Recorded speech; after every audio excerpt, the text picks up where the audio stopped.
esa moi, allez. Linke mein, linke mein, Obon geworna Liebe, weis mir Wind. Là, ça nous permet de monter encore un peu. Mais vous pouvez me regarder, moi, ou ne pas chanter, mais essayer d'accrocher dans le refrain. Amor is gewen a meise, die meise is gar niet vrijelijk. Die meise heeft zich gewoon met a Jiddisch meilig. Ah non.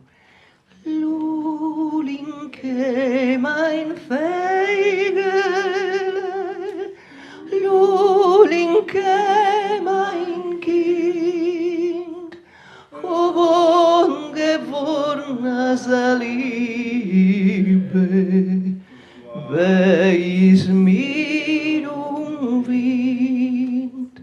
Der Melech hat gehad a Malke, die Malke hat gehad a Weingarten, in Weingarten ist gewesen a Beimele, Lulinke, mein Kind, Lulinke, mein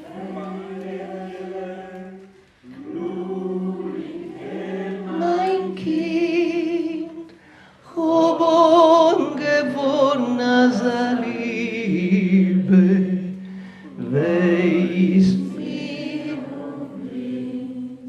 das Beimel hat gehad a Zweigele, auf'n Zweigen ist gewesen a Nestele, in Nestel hat gelebt a Feigele, das Feigele hat gehad a Fliegele, Lulinke,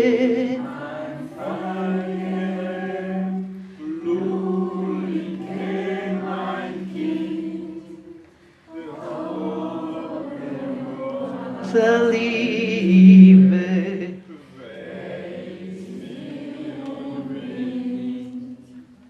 Der Melech ist abgestorben, die Malke ist geworden, verdorben.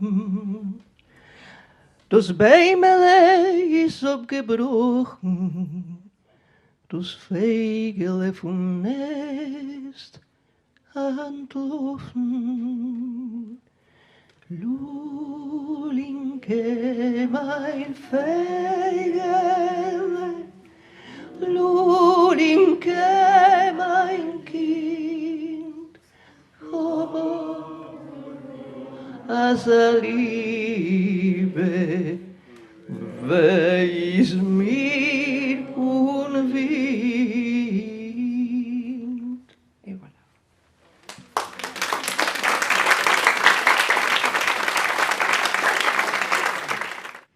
Merci beaucoup. J'ai une question pour Madame Weintreter par rapport au témoignage que vous avez recueilli.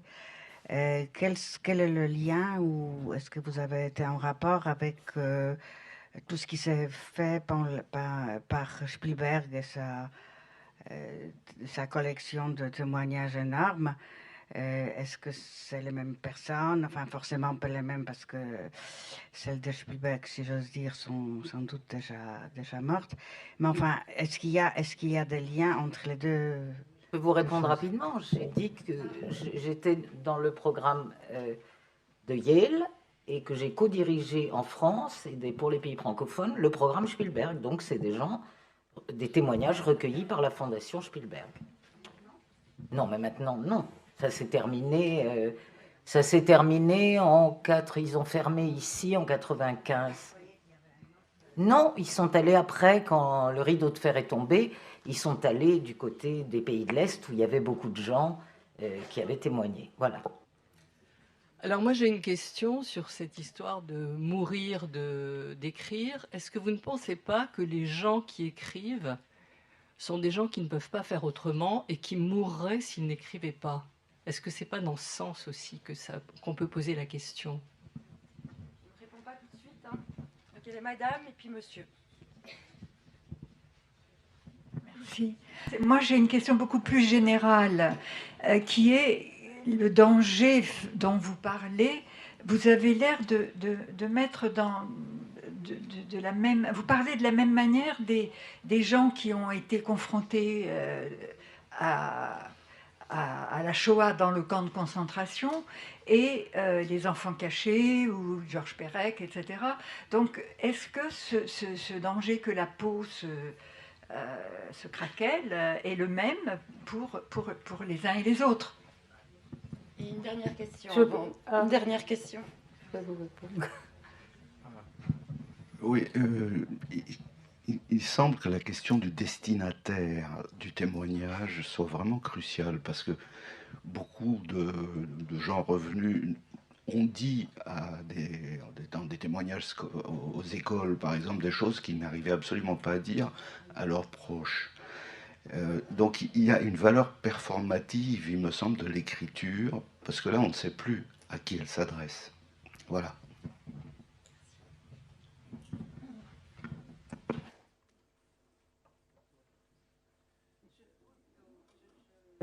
Je vais répondre à la question de madame dont je ne connais pas le nom. Je vais répondre en disant, enfin, qu'il y a une très grande différence entre les survivants et je pense les enfants cachés, en parlant de catégorie générale. Mais je pense qu'on ne parle pas des catégories. Néanmoins, si vous voulez, il y a eu par exemple des études psychiatriques que 97%, je crois, des survivants des camps avaient, dans les années qui suivent, des crises d'angoisse et des cauchemars. C'est-à-dire que c'est une expérience dont peut-être qu'on peut masquer, mais dont on ne revient pas complètement. Même quelqu'un comme Simone Veil, par exemple, qui a fait tant de choses. Hein. Je pense que donc on peut sur un plan comme ça général dire que c'est pas la même chose que l'expérience des enfants cachés. Maintenant, je pense, et ça, je ne vous ai pas lu cette parabole des visiteurs au jardin des traumas, enfin que j'ai reprise, qui est une vieille histoire du Talmud, Hagiga 14, je crois. Ça a été cité par Annie Dayan, Rosenman, par exemple, et par Haddad et beaucoup d'autres.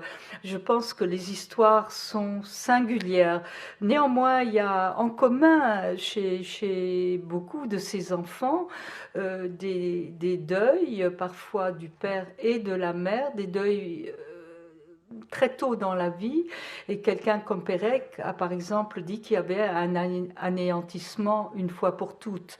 Il est mort peu de temps après son autobiographie et la fin de son analyse. Ceci dit, il était un très grand fumeur et il est mort d'un cancer bronchique. Alors, est-ce que c'était l'écriture? Est-ce que c'était le fait de fumer parce que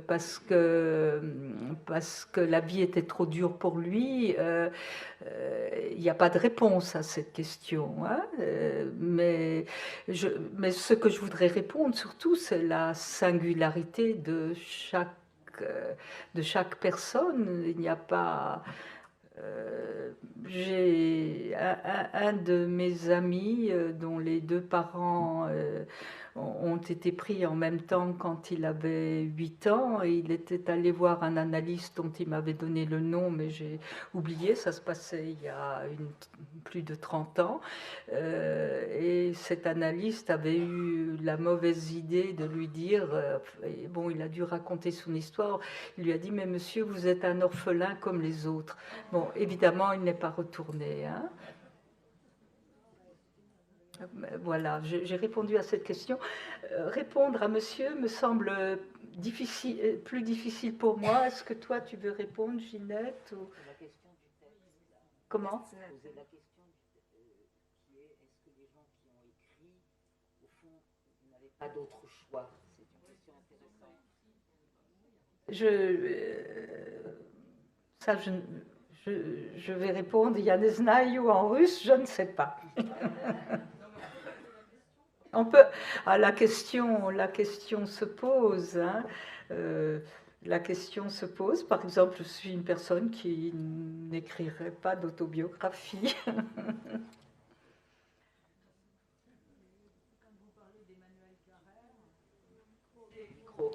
Micro. Vous n'avez pas répondu dans votre livre en parlant par exemple d'Emmanuel Carrère, qui fait ce voyage et qui redécouvre l'histoire de sa mère qui ne lui a pas été racontée, que la mère refusait de... Et c'est aussi le voyage, l'écriture et le voyage qu'il fait, et par écrit, et à Kostelnitz, je ne sais plus, qui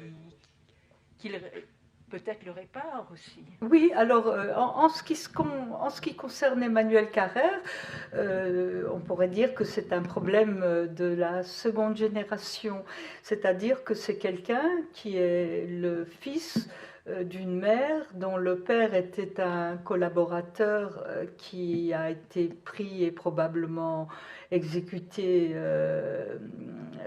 comme collaborateur, petit collaborateur, c'est-à-dire c'était un traducteur probablement pour les Allemands, pour les nazis. Sa mère est quelqu'un qui ne voulait pas qu'on parle de cette histoire. Elle a dit, tant que je suis vivante, tu n'écriras pas là-dessus. Emmanuel Carrère est quelqu'un qui ressemble au cas de la seconde génération. Bon, ce n'est pas l'histoire de la Shoah, c'est l'histoire d'un petit-fils d'un collaborateur. Et là, il y a deux choses. Il y a, d'une part, il fait une psychanalyse et il en parle dans le livre qui s'appelle Un roman russe. Et par ailleurs, il voyage, il retourne en Russie, qui est comme une métaphore de l'endroit dont son grand-père venait. Son grand-père venait de Géorgie. Et là, il arrive de toutes sortes de malheurs. Il écrit là-dessus, mais surtout, il en fait un film magnifique, très émouvant, qui s'appelle Retour à Kotelnitz. Donc là, le fait de faire un film a été pour lui une façon de donner une tombe à quelqu'un qui n'était pas un héros, qui était très coupable, mais c'est pas un survivant direct, c'est quelqu'un qui a toujours, en tout cas une mère, je ne sais pas si son père est toujours là, mais qui a eu ses parents, qui a une sœur qu'on voit à la télévision, donc son problème est là très, très dissemblable de quelqu'un qui a été torturé ou qui a été, dont par exemple la mère ou la sœur ont été gazées alors que cette personne échappait. Je pense que ce sont là des problématiques très différentes, différentes générations, différences d'histoires. Et pour moi, il est très important de différencier le problème des survivants directs, le problème de ce qui arrive aux enfants cachés et ce qui arrive aux générations d'après. Je crois que ça, c'est un problème que je connais un peu mieux que les problèmes littéraires. Oui, bonsoir. Vous avez parlé des rescapés, des rescapés de la Shoah. Mais il y a aussi ceux qui n'ont pas subi la Shoah comme moi. Je suis juif, mais j'ai passé toute la guerre avec mes parents. Mais je me sens tellement impliqué que j'ai envie d'écrire maintenant. Écoute, je vous laisse parler. Oui, je voulais juste dire quelque chose. La semaine dernière, dimanche, on a assisté, pour ceux qui ont assisté ici même, à l'hommage rendu à Bruno Durocher, qui est un immense écrivain, poète, qui était polonais, qui s'appelait Bronisław Kamiński, qui était poète avant la guerre en Pologne et qui a été dit le Rimbaud polonais et qui a été raflé à 18 ans. Dès les premiers jours de la guerre et qui a survécu aux 6 années de camp de concentration à Mauthausen parce que, entre autres, enfin il a survécu, mais entre autres parce que la personne qui enregistrait les noms sur la liste l'a reconnu comme poète. Voilà. Et cet homme est venu en France après. Et ici, il a dit, la langue polonaise est toute l'histoire. Mon histoire est morte. Évidemment, toute sa famille est morte. Il était de Cracovie. Et il a appris le français. Il s'est mis à écrire en français. Tout de suite, il a été reconnu par les plus grands poètes français comme un poète majeur français. Voilà. Donc, parmi les œuvres, ces œuvres ont été éditées il y a 2 ans en 4 volumes par les éditions Caractère qu'il a créées, qui sont dirigées actuellement par sa femme. J'en parle de cet écrivain poète parce que je travaille sur son œuvre et aussi sur le changement de langue. Et cet homme, dans toute son œuvre, ne dit jamais « je ». C'est-à-dire sur des milliers de pages, par exemple son autobiographie. D'ailleurs, il ne se disait pas surtout comme rescapé de la Shoah, il se disait poète, qu'il était poète, et en effet, il l'était. Son autobiographie est intitulée « Le livre de l'homme », et je vous conseille très vivement la lecture parce qu'il parle de lui, mais à aucun moment, ni dans ses poèmes, ni dans ses livres, il ne dit « je suis ». Voilà. Monsieur Diatkin, et puis on laisse... Peut-être que ma question a un rapport, je ne sais pas, parce que je voulais te demander, Rachel, si tu sais si Tomkiewicz hurlait quand il parlait à Michel Vernant. C'est-à-dire, est-ce que le cri est en rapport avec la possibilité de dire « je » pour essayer de faire la soudure avec votre question, mais je ne sais pas si c'est juste.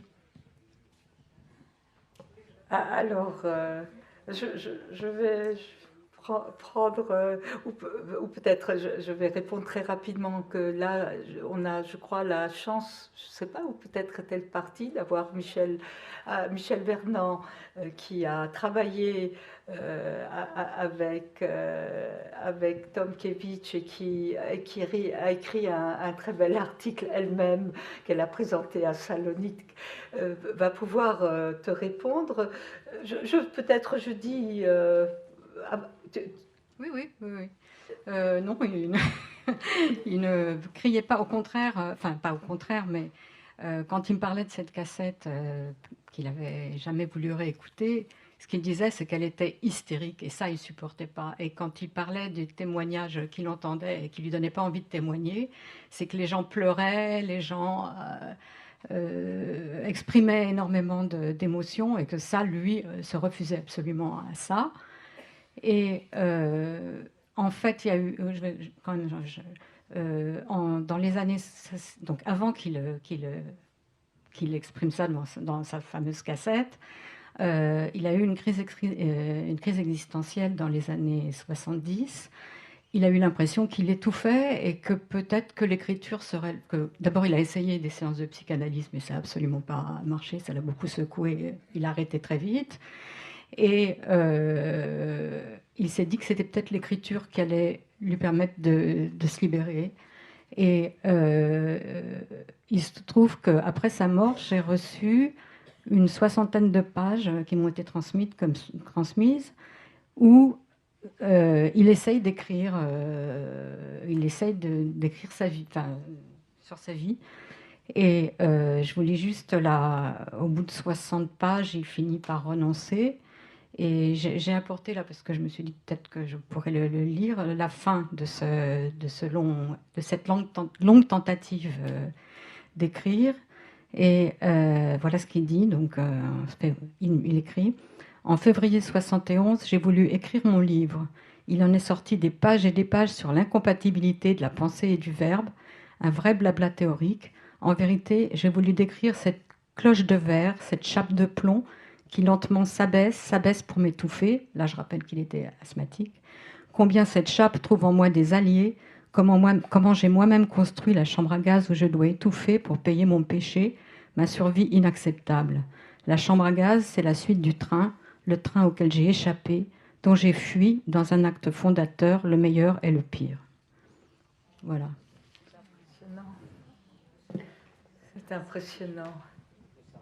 Terrible. Je voudrais dire deux mots quand même avant qu'on s'arrête, remercier Madame de nous inciter à lire Kaminski, Desrochers. Il se trouve que je passe souvent devant la galerie Caractère, que j'ai lu quelques poèmes, mais que je viens d'apprendre je n'en ai juste lu quelques-uns. Alors je voulais vous remercier de cette incitation. J'étais pas là, mais je crois que les choses sont enregistrées, donc j'écouterai ce qui s'est passé dimanche dernier. Et quant à monsieur, tout comme vous, je ne suis pas, enfin, je n'ai pas été une enfant cachée, mais je crois que je suis travaillée par la Shoah, ou en tout cas je travaille dessus au moins depuis 20 ans, puisque je me suis mise à ce travail à un moment donné de ma vie, et que j'ai l'impression de ne pas, enfin, que c'est interminable. Alors, et bon, je ne peux pas en dire plus, merci.